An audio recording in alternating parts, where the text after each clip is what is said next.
Atos capítulo 27, eu vou ler do verso 27 ao verso de número 44. Diz assim o texto: Quando chegou a 14ª noite, sendo nós batidos de um lado para o outro do mar Adriático, por volta da meia-noite, pressentiram os marinheiros que se aproximavam de alguma terra, e lançando o prumo, acharam 20 braças.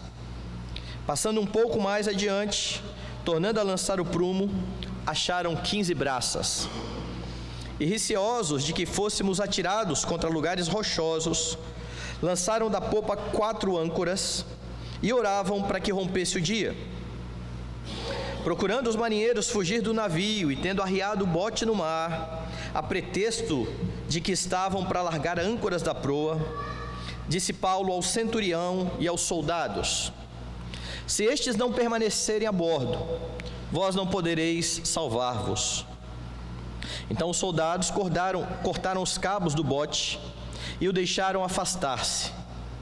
Enquanto amanhecia, Paulo rogava a todos que se alimentassem, dizendo: Hoje é o 14º dia, em que esperando estáis sem comer, nada tendo provado. Eu vos rogo que comais alguma coisa, porque disto depende a vossa segurança, pois nenhum de vós perderá nem mesmo um fio de cabelo. Tendo dito isto, tomando um pão, deu graças a Deus na presença de todos, e depois de o partir, começou a comer. Todos cobraram ânimo e se puseram também a comer. Estávamos no navio 276 pessoas ao todo. Refeitos com a comida, aliviaram o navio, lançando o trigo ao mar. Quando amanheceu, não reconheceram a terra, mas avistaram uma enseada onde havia praia. Então consultaram entre si se não podiam encalhar ali o navio. Levantando as âncoras, deixaram-nos ir ao mar, largando também as amarras do leme, e alçando a vela da proa ao vento, dirigiram-se para a praia. Dando, porém, no lugar onde 2 correntes se encontravam, encalharam ali o navio. A proa encravou-se e ficou imóvel, mas a popa se abria pela violência do mar. O parecer dos soldados era que matassem os presos para que nenhum deles, nadando, fugisse. Mas o centurião, querendo salvar a Paulo, impediu-os de fazer e ordenou que os que soubessem nadar fossem os primeiros a lançar-se ao mar e alcançar a terra.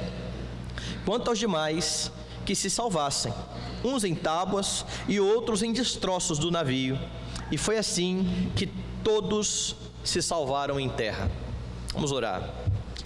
Amado Deus, bendito seja o teu nome glorioso.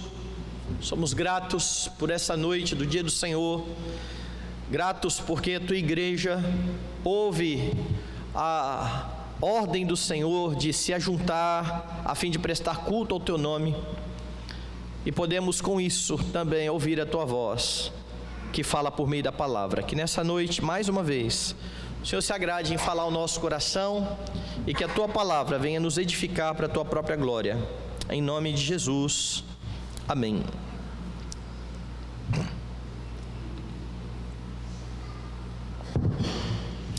Meus irmãos, vocês sabem que Deus em sua palavra faz muitas promessas aos homens. E nós vivemos tempos em que muitas pessoas têm estado decepcionadas dentro das igrejas por ouvirem que Deus prometeu algo que não está revelado na palavra, e as pessoas muitas vezes vão à igreja na esperança de alcançar aquilo que alguém fez a propaganda de que Deus estava prometendo, e quando elas não conseguem perceber isso, quando elas veem que a sua esperança está frustrada, elas acabam debandando, indo embora da igreja, muitas delas decepcionadas com o Senhor Deus. Mas há um fato incontestável: de fato há na Bíblia muitas promessas da parte de Deus, e todas as promessas que o Senhor fez, Ele irá cumpri-las. E é por isso que nós precisamos entender muito bem esta questão das promessas, e o texto de hoje nos dá lições maravilhosas a respeito disso. Se você lembrar do contexto anterior, você vai ver que Lucas está traçando aqui a primeira parte da viagem de Paulo até Roma. Finalmente Paulo vai chegar no imperador para poder dar o seu testemunho. Ele já havia passado por 2 governadores, ele já havia estado diante do rei Agripa, e na frente de cada um deles ele pôde testemunhar a sua fé, falar com convicção a respeito do Senhor Jesus Cristo. E agora então, quando ele parte para Roma, a primeira parte da viagem, ela é bastante complicada. Nós vimos que o centurião que ali estava no barco, que era o responsável pelos presos, olhou para Paulo e diz o texto bíblico que ele tratou Paulo com humanidade, permitindo Paulo obter assistência dos seus amigos. E assim foi. Além de obter assistência dos amigos onde o barco havia parado, Paulo está levando consigo também no barco Lucas e um outro companheiro. Paulo tem o auxílio dos seus amigos no momento de dificuldade. E Lucas vai relatar que naquele momento, naquela viagem, Paulo faz uma advertência. Paulo era um experiente velejador, já tinha estado muitas vezes no mar, ele já tinha naufragado algumas vezes. Ele vai dar esse testemunho em uma das epístolas, dizendo o quanto de naufrágio ele enfrentou. E então, olhando para todo o tempo, para tudo que se formava, Paulo dizia para que eles não navegassem por conta do mau tempo.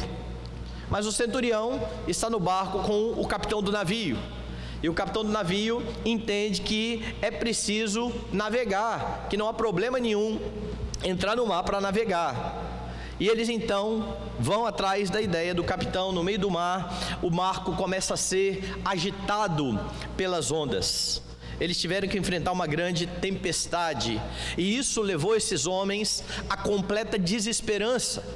Eles de fato estavam entendendo que iriam morrer todos ali no mar. E é nesse momento então que Paulo de novo fala àqueles homens, trazendo esperança, não sem antes chamá-los à responsabilidade, dizendo: olha, vocês tinham que ter me ouvido. A gente não devia nem ter partido de barco para não se perder ninguém. Mas fiquem tranquilos, porque Deus me disse, o Deus que eu sirvo, me disse que ninguém se perderá. Paulo então falava àqueles homens da visão que ele teve na noite de um anjo que dizia que nenhuma vida se perderia, exceto o barco. Ou seja, aí está uma promessa direta de Deus para o apóstolo Paulo, de que ninguém se perderia, porque pela graça, Deus havia dito que preservaria a vida de todos aqueles que estavam com o apóstolo Paulo. E é por isso então que Paulo, confiando nisso, exorta toda a tripulação a confiar em Deus e na sua promessa. O texto que nós lemos hoje relata o final, a segunda parte dessa viagem, e nos traz lições sobre aquilo que Deus prometeu. Como é que você lida com aquilo que Deus prometeu? A promessa é que ninguém se perderá, exceto o navio. E você aprende no texto que aquilo que Deus prometeu precisa ser crido. Você precisa confiar, você precisa acreditar na promessa que o Senhor fez. Note bem, o texto vai dizer que já se passavam 14 dias desde que o navio partiu de Creta. Se você voltar aí lá no versículo 9 do capítulo de número 27, é isso que você tem relatado. Depois de muito tempo, tendo se tornado a navegação perigosa, e já passado o tempo do dia de jejum, admoestava-os Paulo: olha, não vamos navegar. E eles decidem navegar. Então, desde este momento que eles saem de Creta, até esse momento em que eles de novo estão em meio à tempestade, mesmo ouvindo agora a promessa da parte de Deus de que ninguém irá se perder, 14 dias se passaram. Nós não sabemos precisar quanto tempo houve desde que Paulo falou àqueles homens de que ninguém iria se perder até esse 14º dia. Mas tudo isso acontece no espaço de 14 dias. Eles viajam. No meio desses 14 dias, Paulo fala daquilo que Deus havia prometido: ninguém irá se perder. E agora, depois de 14 dias, os marinheiros estão tão temerosos com o tempo ou com o mau tempo, e eles estão com um pressentimento de que eles vão a qualquer momento bater em algum lugar, que eles estão de fato temerosos. Veja o que dizem os versículos aí 27 e 28. Leia, atente à leitura. Quando chegou a 14ª noite, sendo nós batidos de um lado para o outro no mar Adriático, e perceba que Lucas continua dando detalhes bastante minuciosos a respeito do que estava acontecendo. Na leitura você pode perceber o terror que possivelmente estava em cada um daqueles homens. Veja, eles estão sendo batidos de um lado para o outro no mar Adriático. Por volta da meia-noite, pressentiram os marinheiros que se aproximavam de alguma terra, e lançando o prumo, acharam 20 braças. Passando um pouco mais adiante, tornando a lançar o prumo, acharam 15 braças. O que Lucas então está dizendo aqui? Geralmente nos barcos, nos navios, há aquilo que comumente eles chamam de sonda, ou que está sendo chamado aqui de prumo. Eles colocam um peso numa linha e lançam aquela linha até a linha encontrar o fundo, para saber então quanto que você tem de profundidade ali naquele lugar. E é isso então que Lucas está informando. 14 dias se passaram, eles sabem ou ouviram que ninguém vai morrer, vai perecer. Eles começam então a ver onde eles estão, e eles lançam o prumo e encontram 20 braças, cerca de 36 metros. Eles navegam um pouquinho mais, lançam o prumo novamente e encontram 15 braças. Eles agora estão a 27 metros somente de profundidade. Sabe qual é o resultado? Veja lá o verso de número 29. Receosos de que fôssemos atirados contra lugares rochosos, lançaram da popa 4 âncoras e oravam para que rompesse o dia. Os marinheiros estão fazendo a sondagem, eles estão vendo que o barco está indo para um lugar cada vez mais raso, e eles começam a ficar preocupados: nós vamos bater, nós vamos encontrar algum rochedo, o navio vai se espatifar. O que eles fazem? Eles vão para o fundo do navio, para a popa do navio, e da popa do navio, do fundo, parte de trás, eles lançam 4 âncoras, tentando então fazer com que o barco não continue a avançar. Eles estão temerosos, o navio não pode se romper. E Lucas informa algo bastante interessante aqui no verso 29. Eles oravam para que rompesse o dia. Já viu isso? Que no tempo do aperto, a pessoa quer orar e ela busca a Deus. Se você quer um exemplo disso, está aqui. Esses homens estão vendo que possivelmente se aproximam lugares rochosos. Eles estão com medo. Eles não veem a hora do dia chegar. A noite está longa. Eles oram para que amanheça. E aqui há algo importante. Crer no que Deus diz que vai fazer não impede você de orar. Já viu aquele pessoal que acha que a oração muda a vontade de Deus? E quando você fala: não, a oração não muda a vontade de Deus, Deus tem os seus decretos, Deus tem a sua vontade não será mudada, então para que orar? Para que orar então? Se Deus já sabe de tudo, para que orar?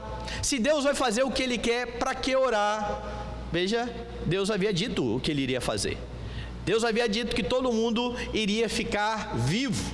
Paulo havia anunciado isso. Esses homens estão orando. Mas há aqui um detalhe. Há dúvidas se esses homens de fato estavam crendo naquilo que Paulo falou, ou se simplesmente no momento de desespero eles oraram a primeira divindade que apareceu, no caso, o Deus de Paulo. Não é possível você precisar isso. Se nessa oração estes homens estão sendo sinceros, ou se de fato eles simplesmente estão orando porque Paulo falou que existe um Deus aí que vai impedir de tudo isso. E por que que você fica em dúvida? Porque ao mesmo tempo que estes homens estão orando, você fala, está vendo, pastor, eles estão crendo no que Deus disse, de que ninguém iria se perder. Veja o versículo 30. Procurando os marinheiros fugir do navio, e tendo arriado o bote no mar, a pretexto de que estavam para largar âncoras da proa, os marinheiros, e aqui, ao que tudo indica, incluindo o capitão do navio, eles estão pressentindo que vão bater na rocha, eles arriam o bote. No navio tem os botes, que servem para as pessoas saírem no caso de algum problema. O bote salva a vida. Eles arriaram os botes, dizendo, nós vamos ali lançar âncora. Coisa nenhuma, eles iam fugir do navio, eles estão com medo. Daí então a dúvida, estes homens estão crendo de verdade, ou a oração é simplesmente no momento de aperto, vamos apelar a qualquer pessoa, ou a qualquer divindade. O fato é que eles estão fugindo do navio nesse momento. Lucas, ou Paulo, nesse momento, se dirige ao centurião e aos soldados. Quem está no navio? O capitão do navio, os marinheiros, um centurião romano, os soldados e um monte de preso, incluindo Paulo, certo? Paulo então vai se dirigir a este homem. Veja lá no verso 31. Disse Paulo ao centurião e aos soldados: se estes não permanecerem a bordo, vós não podereis salvar-vos. Paulo agora olha para aqueles homens que são autoridade no barco. O negócio é o seguinte: se esse pessoal for embora, ninguém vai se salvar. Lembra que Paulo disse? Deus disse que ninguém vai perecer, mas agora eles querem pular do barco. E Paulo então diz: se eles forem embora, ninguém se salva. Resultado, o que acontece depois disso? Veja o verso 32. Então os soldados cortaram os cabos do bote e o deixaram afastar-se. Se você tem dúvidas a respeito dos marinheiros e do capitão, se eles estavam ou não crendo que todo mundo ia se salvar, você não pode ter dúvida de que o centurião estava crendo. Porque quando Paulo disse, olha, se esses homens forem embora, ninguém vai ser salvo, o que eles fazem? Eles vão lá e cortam a corda e deixam o barco embora. O barco se perde. Agora eles estão no meio do mar, as ondas estão assolando o navio, está ficando raso, eles podem bater contra as rochas, não tem bote salva-vida. O bote se foi, as cordas foram cortadas e o bote se foi. Mas por que isso teve que acontecer? Porque Paulo está dizendo, vocês precisam crer no que Deus disse. Deus disse que ninguém desse navio vai perecer, portanto esse pessoal não pode sair do barco. Se eles saírem, aí não vai acontecer. Você precisa crer naquilo que Deus promete. E quando você pensa nisso, você precisa pensar em um pouquinho antes. Antes de crer no que Deus promete, você precisa conhecer o que Deus promete. Você precisa conhecer muito bem a sua Bíblia, a fim de não cair no mesmo erro de muitos que vão às igrejas atrás de supostas promessas de Deus e ficam frustrados porque Deus não fez aquilo que supostamente prometeu, porque Deus de fato não tem compromisso algum com aquilo que Ele não prometeu. E se nós somos chamados a crer no que Deus diz, nós precisamos primeiro conhecer o que Deus diz. Daí a importância de você dedicar-se à leitura da Escritura todos os dias, ou como diz o salmista, de dia e de noite. Nós precisamos crescer a cada dia no entendimento daquilo que Deus tem revelado, porque quanto mais nós conhecemos, mais nós temos condições de nos firmar no poder do Espírito Santo, na promessa de Deus e na palavra de Deus. Tem muita gente dentro da igreja crendo não naquilo que Deus diz, mas naquilo que eles imaginam, naquilo que eles esperam, naquilo que eles almejam. E ninguém tem permissão de Deus para fazer isso. Ninguém tem permissão de Deus para crer, por exemplo, somente naquilo que se quer da Escritura. Tem muita gente retalhando a Bíblia hoje, dizendo: nisso eu creio, nisso eu não creio, e eu vou escolhendo naquilo que eu quero crer e naquilo que eu não quero crer. Agostinho dizia sobre isso algo interessante.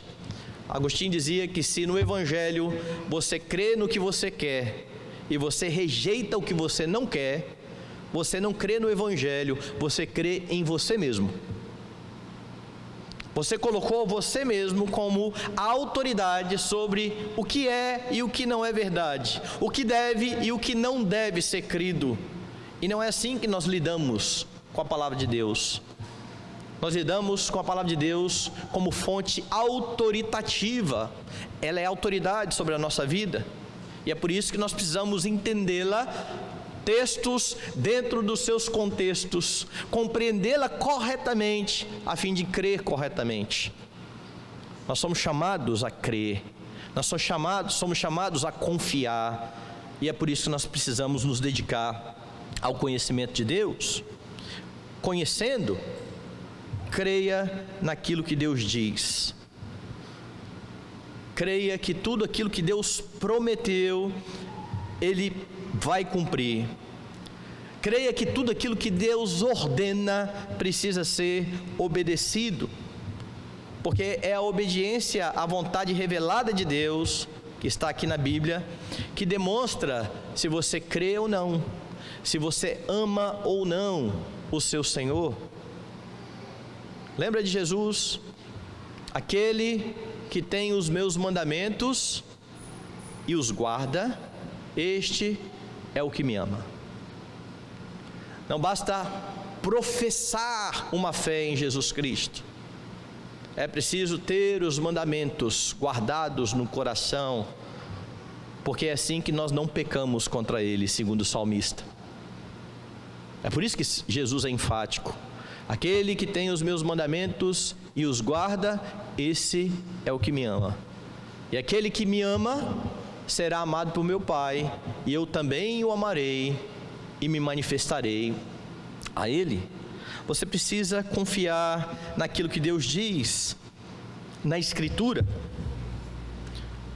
Em meio às dificuldades, meus irmãos, vocês serão tentados a fazer as coisas do seu próprio jeito. Em meio às tentações, vocês serão tentados a deixar de lado as promessas de Deus e a estabelecer um caminho que na cabeça de vocês parece ser o melhor caminho. Por exemplo, Deus nos fala que quando há problemas e relacionamentos entre nós, entre os crentes, nós precisamos tratar o pecado, confrontar o pecado. Se o irmão peca contra você, a ordem bíblica, vai até ele. Se ele te ouvir, ganhaste o irmão. Mas por vezes nós temos um caminho melhor do que esse. Sabe qual é? Eu nunca mais quero falar com essa pessoa. Eu tomo um caminho que na minha cabeça é melhor do que o caminho que Deus propõe, porque muitas vezes o caminho que Deus propõe é mais difícil.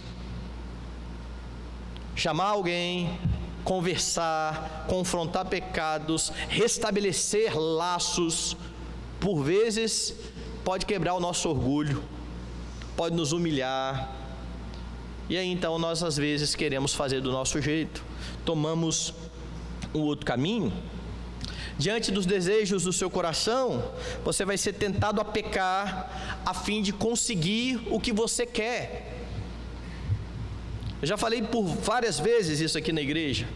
O problema não é aquilo que nós desejamos, mas é o que você está disposto a fazer por aquilo que você deseja. E se você peca para obter aquilo que você quer, ou se você peca porque você não conseguiu ter aquilo que você quer, significa que aquilo toma conta do seu coração de tal forma que é o seu desejo que te domina nesse momento. O desejo passa a ser o seu próprio Deus. E por causa desse falso Deus, desse desejo estabelecido do coração, você toma caminhos diferentes do que Deus ordenou. Você peca, você trapassa, você faz do seu jeito. Nas tribulações você vai estar tentado a ficar desanimado, angustiado, ansioso, imensamente triste. E é nessas horas que nós precisamos, por exemplo, olhar para o Salmo 46. Deus é o nosso refúgio e fortaleza, socorro bem presente na hora da angústia. Nós precisamos lembrar do Salmo 23, que diz que o Senhor Jesus é o nosso pastor, é aquele que está conosco mesmo no vale da sombra da morte. E é por isso que nós não precisamos ter medo. Nós precisamos lembrar de Mateus 28, onde Jesus promete que estaria conosco todos os dias, até a consumação dos séculos. E quando nós trazemos à mente essas promessas da Escritura, nós podemos deixar de lado o desânimo, nós podemos deixar de lado a ansiedade, nós podemos deixar de lado o medo, o temor, por crer que Deus é poderoso para fazer aquilo que Ele disse que faria, por crer que Deus mantém a sua palavra e não volta atrás nas promessas que Ele nos fez. E em momentos assim você precisa orar, confiando no Senhor, porque crer no que Deus diz não exclui a oração. Nós somos chamados a colocar a nossa vida diante de Deus. Agora, não seja como aqueles que só vão orar na hora que aperta. Não seja daqueles que só busca a Deus em oração quando as coisas parecem estar todas descontroladas, onde não há mais esperança. Ore sem cessar. Ore em todo momento. Coloque diante de Deus a sua vida, as suas ansiedades, como diz Paulo, com gratidão, com ações de graças no coração. O que fazer diante da promessa de Deus? Creia no que Deus disse. Mas há um segundo ponto aqui. Olhe para a sua Bíblia e você vai entender que crer na promessa de Deus não exclui a responsabilidade do homem. Do versículo 33 ao versículo de número 38, é isso que você tem aqui. Veja que Paulo cria firmemente naquilo que Deus havia prometido. Paulo tinha convicção: nós não vamos nos perder. Um anjo do Deus a quem eu sirvo me apareceu essa noite. Creiam nisso, confiem nisso. Paulo tanto acreditava quanto conclamava todos os que estavam à sua volta também a acreditarem na mesma coisa. Então, na cabeça de Paulo, uma coisa era certa: todo mundo vai permanecer vivo. Mas Paulo não deixa de exortar a tripulação a que se alimentasse. Estes homens já estão há 14 dias sem comer. A desesperança, a angústia, a tribulação faz com que eles nem se aproximem da comida. E aí você pode perceber na afirmação de Paulo que a vontade de Deus não exclui a sua responsabilidade. Veja os versos 33 e 34. Enquanto amanhecia, Paulo rogava a todos que se alimentassem, dizendo: hoje é o 14º dia em que, esperando, estáis sem comer, nada tendo provado. Eu vos rogo que comais alguma coisa, porque disto depende a vossa segurança. Calma lá. Do que depende a segurança? De Deus cumprir a promessa dele ou do povo se alimentar? Você consegue perceber aqui a vontade de Deus e a responsabilidade do homem? Crer que Deus vai preservar todo mundo vivo não exclui a minha responsabilidade de me alimentar. Eu preciso comer. E é isso que Paulo então está dizendo: vocês precisam comer, diz ele aqui, pois nenhum de vós perderá nem mesmo um fio de cabelo. Então, ao mesmo tempo que Paulo afirma aqueles homens que eles precisam fazer o que está ao alcance deles, Paulo diz: ninguém vai morrer aqui não, nem um fio de cabelo se perderá. E aqui Paulo parece lembrar as palavras de Jesus Cristo aos seus discípulos, quando Jesus disse aos seus discípulos, e também falou da sua responsabilidade, quando falou: eu vou mandar vocês como ovelhas para o meio de lobos. Vocês precisam ser simples como as pombas, prudentes como as serpentes. Preguem, mas a pregação vai colocar vocês em maus lençóis. Pode ser que vocês venham a morrer por causa da pregação. Então, quando perseguir vocês numa cidade, fujam para outra. Não tenham medo de quem pode matar o corpo e não pode matar a alma. E ele diz mais: quanto a vocês, até os fios de cabelo estão contados. Mas mesmo crendo nisso, os discípulos não iriam se expor desnecessariamente. A perseguição aconteceu, Jesus diz: vá para outra cidade, essa é a minha responsabilidade. Eu confio em Deus e eu faço o que eu preciso fazer. Ou como disse um puritano certa vez: confie em Deus e mantenha a pólvora seca. É exatamente isso. Nós fazemos a nossa parte, nós confiamos que Deus guarda a nossa casa, mas nós colocamos fechadura, cadeado e cerca elétrica. Ah, você não confia em Deus? Não, confio, mas eu não sou chamado a ser um irresponsável. Eu não vou abrir as portas da minha casa, deixar tudo aberto porque eu confio em Deus, porque Deus não abençoa a minha irresponsabilidade. Mas é assim mesmo? Veja a tentação de Satanás a Jesus Cristo.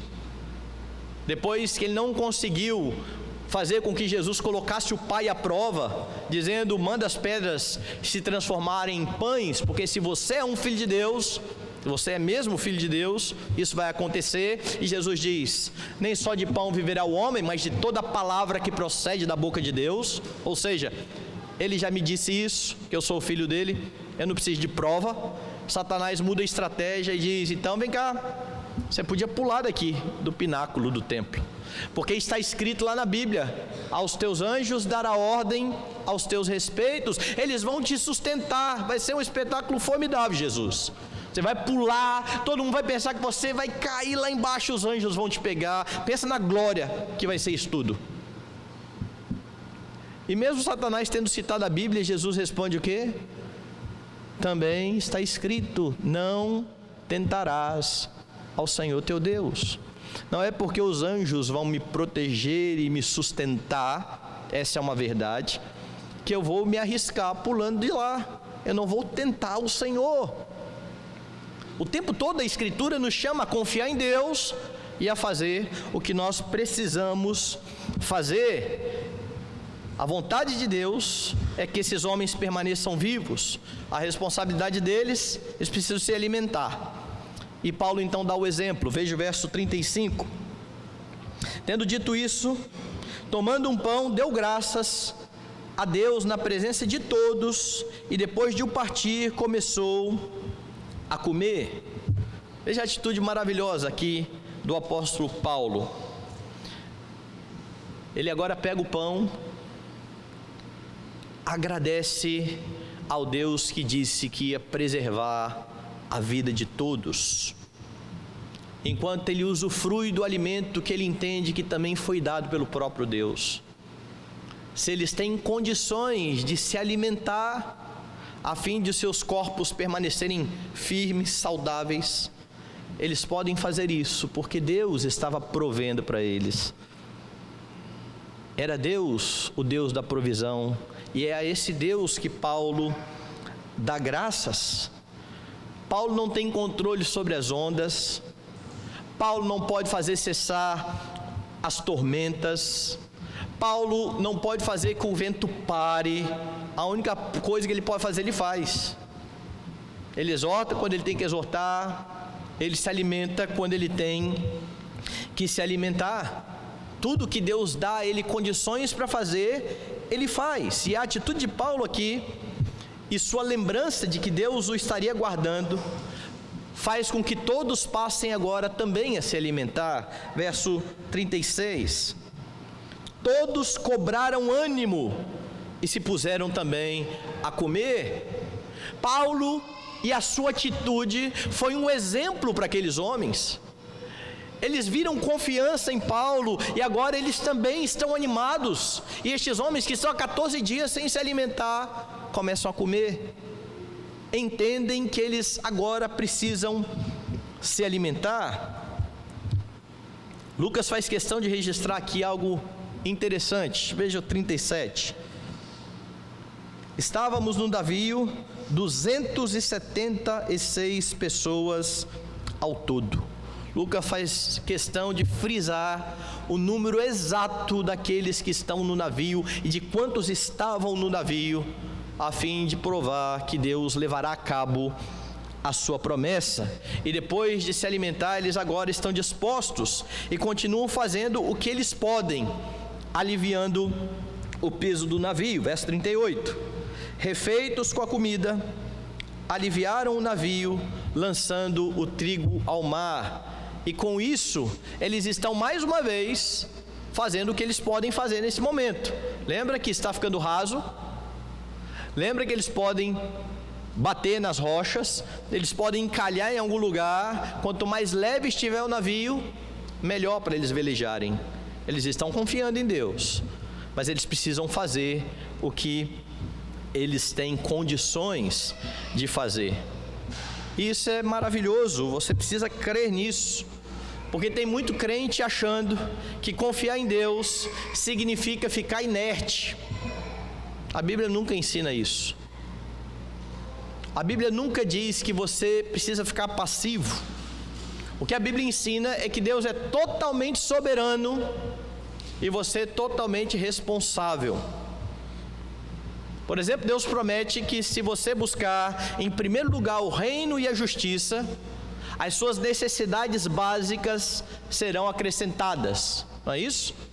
Buscai em primeiro lugar o reino de Deus e a sua justiça. Estas coisas, o que comer e o que vestir, está lá no contexto, serão acrescentadas. Mas você acha que isso exclui o trabalho? Deus não disse que se você buscar o reino de Deus e a justiça, vai aparecer num passe de mágica na sua frente comida. Deus ordenou o trabalho. Nós precisamos trabalhar. E aqueles que não trabalham, a Escritura é bem clara sobre isso. Aquele que não trabalha, que não coma. É Deus quem nos supre, mas Ele faz isso providencialmente por meio daquilo que Ele nos chama a fazer, trabalhar. É por isso que eu gosto muito da sequência lá do Salmo 127 e 128. Dá uma olhada lá. Você sabe que o trabalho foi amaldiçoado lá na queda, certo? Deus amaldiçoou a terra e disse a Adão que agora, em fadiga, ele obteria o seu sustento. Do suor do seu rosto você vai comer. O trabalho seria penoso.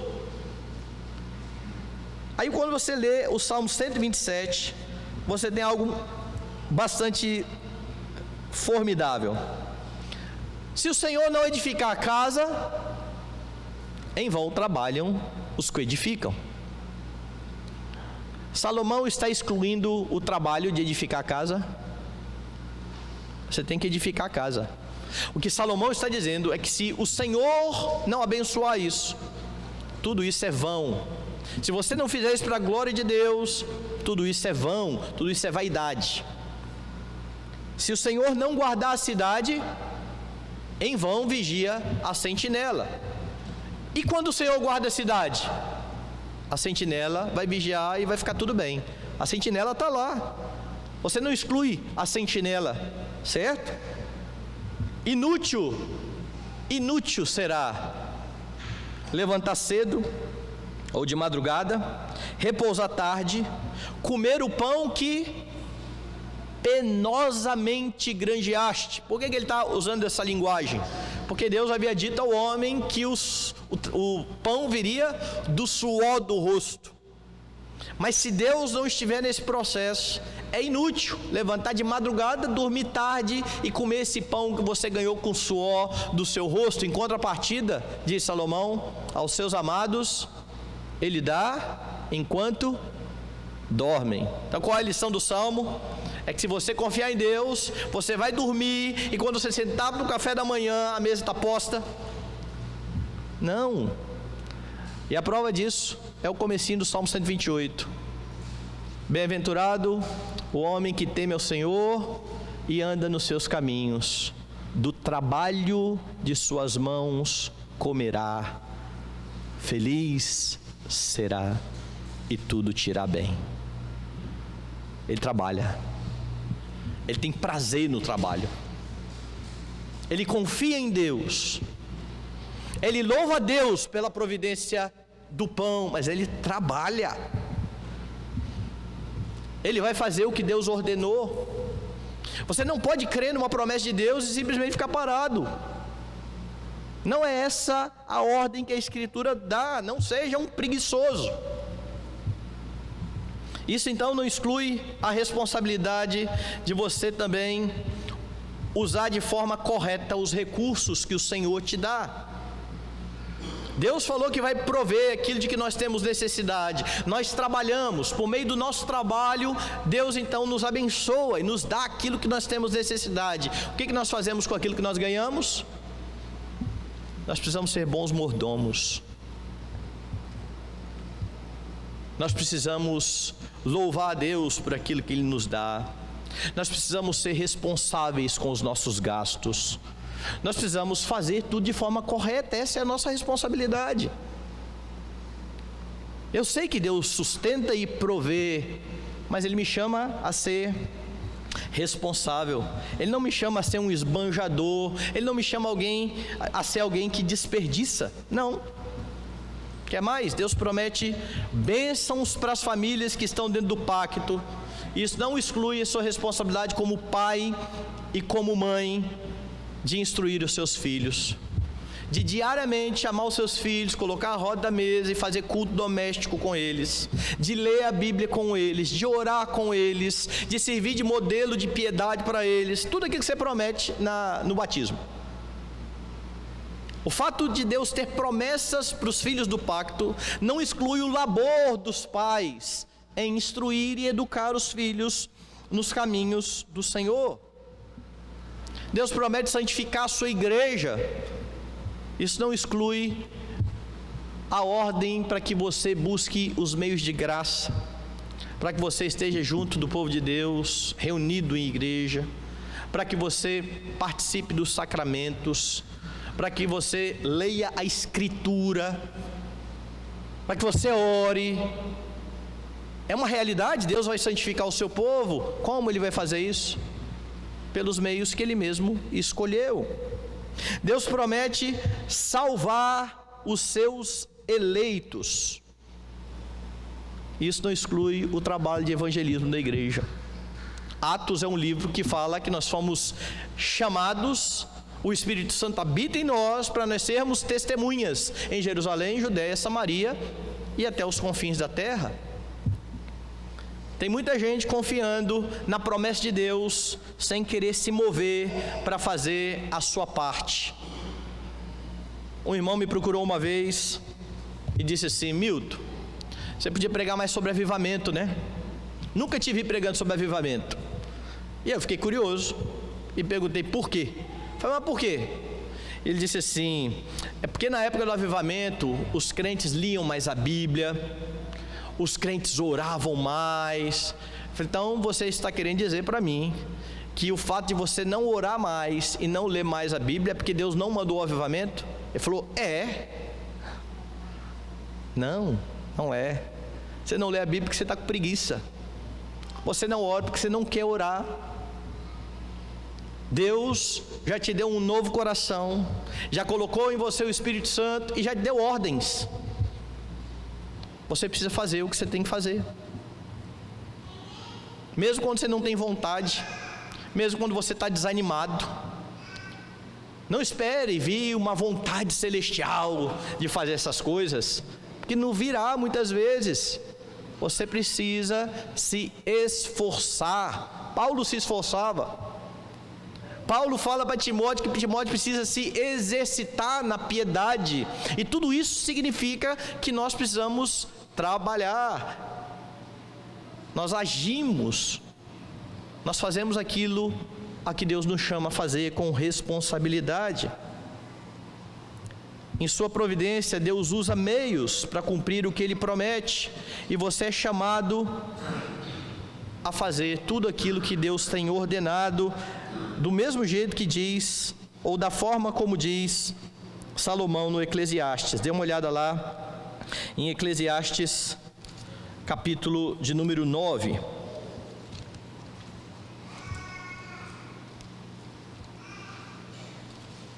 Qual a exortação que você tem em Eclesiastes, capítulo 9, versículo 10? Tudo quanto tiver a mão para fazer, faze-o conforme as tuas forças, porque no além para onde tu vais não há obra, nem projetos, nem conhecimento, nem sabedoria alguma. E essa convocação de Salomão é importante. Tudo que tiver a mão para fazer, faze-o. Você foi chamado para ser um pai, faze-o conforme as suas forças. Para ser mãe, faze-o conforme as suas forças. Para trabalhar em algum setor, faze-o segundo as suas forças. Faça tudo o que tiver a mão para a glória de Deus. Esse é o seu papel. O resto é com Deus. Se Ele vai promover você, fazer com que você seja promovido no serviço, se Ele vai salvar os seus filhos, tudo isso é obra dEle. Faça o que Ele te chamou para fazer. E ao fazer o que você tem condições para fazer, louve a Deus, porque é Ele que te dá capacidade. Porque é Ele quem supre você de habilidades. Saiba que outros estão olhando para você quando você está passando pelas suas tribulações. E a semelhança de Paulo, você pode ser um exemplo para as pessoas que vão ver você passando pelos mesmos problemas que elas e não está desesperado como elas, que não tem a Deus. Por que essa pessoa passa pelo mesmo problema que eu e está tão feliz? Por que ela está tão satisfeita? Por que ela tem tanta dificuldade quanto eu, mas não vive murmurando, choramingando pelos cantos? E você terá a oportunidade de proclamar o seu Senhor, aquele que é a razão da sua vida.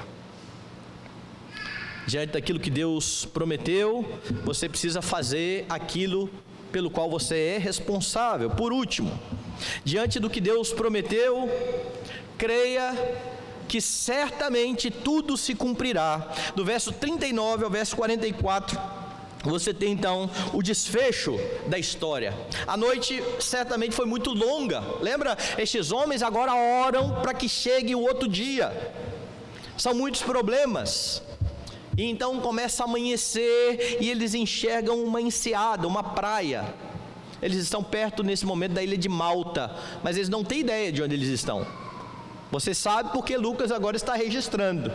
Mas enquanto eles estão no navio, eles não têm ideia de onde eles estão. Eles não conseguem identificar o lugar onde eles estão, mas ainda assim, eles entenderam que aquele era um bom lugar para tentar encalhar o barco, porque eles viram a enseada, viram uma espécie de praia e pensaram: ali é um lugar, é melhor encalhar o barco na areia, na enseada, do que deixar o barco se lançar nas rochas. Veja os versos 39 a 41.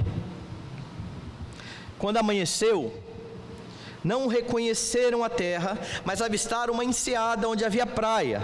Então consultaram entre si se não podiam encalhar ali o navio. Levantando as âncoras, lembra? Eles tinham jogado 4 âncoras na popa do barco. Levantando as âncoras, deixaram-no ir ao mar, largando também as amarras do leme, e alçando a vela de proa ao vento, dirigiram-se para a praia. Dando, porém, no lugar onde 2 correntes se encontravam, encalharam ali o navio. A proa encravou-se e ficou imóvel, mas a popa se abria pela violência do mar. A popa é a traseira do barco, a proa é a parte da frente. A proa então garra na areia. O barco agora está imóvel, só que as ondas continuam batendo na parte de trás do barco. E o barco então vai de fato se romper. Deus não havia dito que isso ia acontecer? Ninguém vai se perder, o navio vai. Está acontecendo o que Deus havia dito que iria acontecer.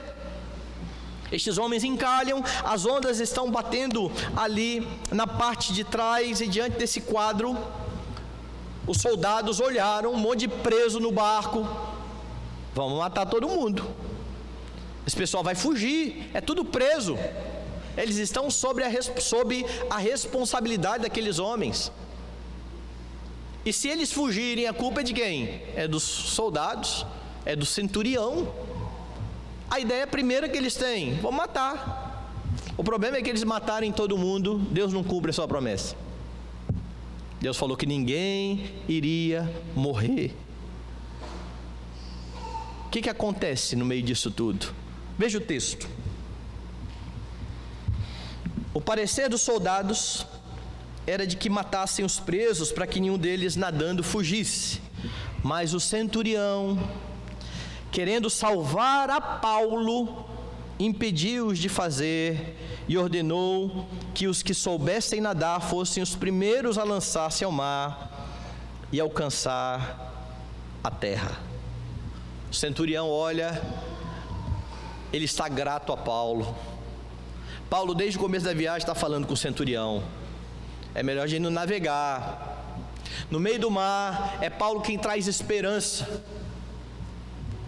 É Paulo quem estimula os homens a comer, porque ninguém quer mais comer. E agora, quando esse barco encalha, os guardas falam: vamos matar todo mundo. E o centurião falou: se matar todo mundo, tem que matar Paulo. Eu não quero que Paulo morra.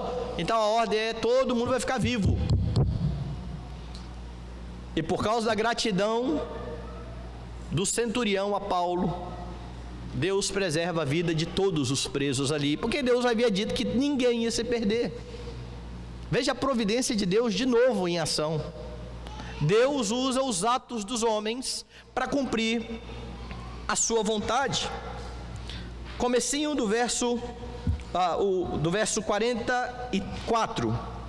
Quanto aos demais que se salvassem, uns em tábuas e outros em destroços do navio. Olha, quem sabe nadar pula na água e vai embora para a ilha. Quem não sabe nadar, se segura aí na tábua, se segura num pedaço do navio e vamos embora. E aqui, sabe o que você percebe? A atitude lá de trás de incredulidade, a tentativa de fuga desses homens, de colocar o barco na água para fugir, que fez com que o centurião cortasse a corda. Ou seja, a atitude precipitada lá por não crer em Deus, coloca eles em maus lençóis agora. Porque se eles tivessem o bote salva-vida aqui, não precisava ninguém ficar nadando e ninguém ficar boiando em tábua. Você precisa confiar em Deus, porque quando você não confia em Deus, toma os seus caminhos, faz do seu jeito, muitas vezes a consequência disso te pega lá na frente. Mas como Deus disse que ninguém iria morrer, como é que Lucas termina o relato? E foi assim que todos se salvaram em terra. Lucas termina então a narrativa dizendo: Deus cumpriu a sua promessa, todo mundo se salvou. Todo mundo se salvou. E você também pode estar certo de que tudo que Deus prometeu, Ele vai cumprir. Se você crê nisso, você vai ter esperança e paz no seu coração, mesmo quando o seu barquinho estiver no meio da tempestade. Mesmo quando as ondas assolarem a sua navegação e você achar que vai naufragar, Deus tem planos para a sua vida. Ele promete que vai conformar a sua vida à imagem de Cristo, e Ele usa mesmo as provações para que você seja perfeito, íntegro e nada deficiente. É isso que Tiago diz. É por isso que Tiago diz: tenha por motivo de muita alegria o passar por várias provações. Elas vão fazer com que vocês se tornem perfeitos, íntegros e em nada deficientes. Ou seja, vocês serão como Jesus Cristo. Deus usará as provações para isso. Mas para você ficar alegre na provação, você precisa crer nisso. Você precisa crer que Deus está forjando em você o caráter de Cristo, porque senão não há motivo para se alegrar. Não há razão. Para que eu vou ficar feliz da aprovação se isso não vai valer de nada? Não. A aprovação te torna perfeito e íntegro e nada deficiente. Creia nisso. Creia nisso de todo o coração. E você terá paz nas tribulações. E para isso, olhe para Jesus Cristo. Porque é em Jesus Cristo que você percebe que tudo aquilo que Deus promete, Ele cumpre. Quando o homem pecou, Deus veio em sua direção, amaldiçoou o homem, amaldiçoou a mulher, mas ao amaldiçoar a serpente, Ele disse que da mulher nasceria aquele que viria e esmagaria a cabeça da serpente. A promessa sobre o Senhor Jesus Cristo é feita logo no começo da história. E na plenitude do tempo, Deus envia o seu Filho ao mundo, nascido de mulher, nascido sob a lei. Deus cumpre a sua promessa. E se você está aqui nessa noite, é porque você crê nisso. Você creu que Jesus Cristo veio. E se você creu nessa promessa, creia que aquele que deu o seu próprio Filho dará a você graciosamente todas as coisas. É isso que Paulo diz. Ele te susterá. Ele vai amparar a sua vida. Ele vai te guiar por quaisquer que sejam os seus caminhos. Se você está em Cristo, você tem condição de frutificar para a glória de Deus e ter motivos para crer que o mesmo Deus que te salvou é poderoso para sustentar a sua vida e para guardar o seu tesouro ou o seu depósito até o dia final. Mas como eu falei, essa confiança nunca vai excluir o seu labor e o seu trabalho. Louve a Deus pelo privilégio de ser um instrumento nas suas mãos. Louve a Deus pela bênção de poder ser usado por Ele nesse mundo em trevas, nesse mundo onde enfrentamos tempestades. Somos nós os responsáveis por proclamar que existe um Redentor, um Salvador, um Deus que conduz os homens que estão nele ao desejado porto. Mas você precisa estar convicto disso, a fim de poder proclamar. Quais são as lições sobre o que Deus prometeu que você percebe nesse texto? O que Deus prometeu precisa ser crido. Você precisa ter a Escritura guardada no seu coração. Conheça a palavra de Deus, a fim de obedecer a sua voz. Gaste tempo conhecendo a Jesus Cristo como revelado nas Escrituras. Depois, não deixe de fazer aquilo que você é responsável por fazer. Tudo que tiver a mão para fazer, faça conforme a sua força. Não faça da crença na vontade de Deus uma desculpa pretensamente piedosa para a falta de vontade ou para a preguiça. Não faça da confiança em Deus uma desculpa boa para não fazer nada. Haja, faça o que Deus te chamou para fazer e creia que o que Deus prometeu, Ele vai cumprir. Deus já te deu provas disso ao enviar o seu Filho, cumprindo a promessa de redenção. E é Jesus Cristo a grande garantia de que tudo aquilo que foi prometido será cumprido. Quando você olha para Jesus Cristo, você não tem por que duvidar do seu Pai. E agora nós temos mais uma promessa. Ele voltará. Ele virá. Ele vai redimir de uma vez por todas a igreja e este mundo. Creia nisso e viva de forma piedosa para a glória de Deus. A despeito das tribulações dessa vida, o seu Salvador é poderoso para guardar a sua vida e para cumprir toda a sua vontade. Creia então na sua palavra, dedique-se em conhecê-la confie no seu Salvador,